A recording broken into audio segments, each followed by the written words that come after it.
ICC champions trophy 2025 దగ్గర పడుతున్న వేళ ఇండియన్ క్రికెట్ ఫ్యాన్స్ ఎదుర్కొంటున్న పెద్ద ప్రశ్న వికెట్ కీపర్ గా ఎవరు బెస్ట్, కేఎల్ రాహుల్ లేక రిషబ్ పంత్. రీసెంట్ గా ఇంగ్లాండ్ తో జరిగిన 2 మ్యాచెస్ లో కూడా ఫెయిల్ అయిన wicket keeper KL Rahul champions ట్రోఫీలో కంటిన్యూ అవుతారా లేదా పంత్ రిప్లేస్ చేస్తారా అంటే ఇద్దరు తమ తమ శైలిలో మంచి ఆటగాళ్ళు. కానీ ఛాంపియన్స్ ట్రోఫీలో ఎవరు ఇంపాక్ట్ చూపగలరో, వారి stats, recent form, wicket keeping skills ఇలా అన్ని పరిశీలించినాక ఒక ఐడియాకి వద్దాం.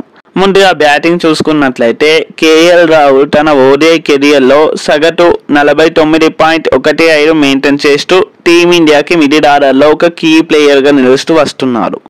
మరోవైపు రిషబ్ పంత్ సగటు 33.5 మాత్రమే అయినప్పటికీ మంచి అటాకింగ్ ఇన్నింగ్స్ ఆడగలరు. ఇప్పుడంటే కేఎల్ రాహుల్ సరైన ఫామ్లో లేనప్పటికీ 2023 వరల్డ్ కప్ లో ఏకంగా 452 పరుగులు చేసి అదరగొట్టాడు. పంత్ కొన్ని పర్సనల్ రీజన్స్ వల్ల ఆ టోర్నమెంట్ కి అందుబాటులో లేడు. కేఎల్ రాహుల్ కీపింగ్ లో స్టడీ పర్ఫార్మెన్స్ ఇస్తూనే మరోవైపు బ్యాటింగ్ లో ఏ పొజిషన్ లో అయినా ఆడేటట్లు మల్టీ రోల్ ప్లేయర్ గా ఉన్నాడు. మరోవైపు రిషబ్ పంత్ బ్యాటింగ్ లో కూడా దూకుడుగా ఉన్నప్పటికీ వికెట్ కీపింగ్ టెక్నిక్ లో కొన్ని అయితే డౌట్స్ ఉన్నాయి. ఓడిఐ ఫార్మెట్ లో రిషబ్ పంత్ స్ట్రైక్ రేట్ 106 అంటే అతను వేగంగా స్కోర్ చేయగలరు.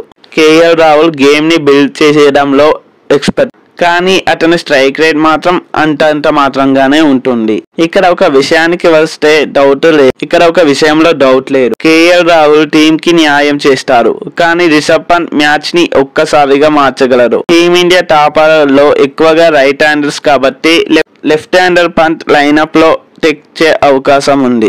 రీసెంట్ గా కేఎల్ రాహుల్ ఇంగ్లాండ్ తో జరిగిన ఓడిఐస్ లో కూడా విఫలం అవ్వడం కూడా మరో కారణం. So KL Rahul study batting, perfect technique తో ఒక సేఫ్ ఆప్షన్.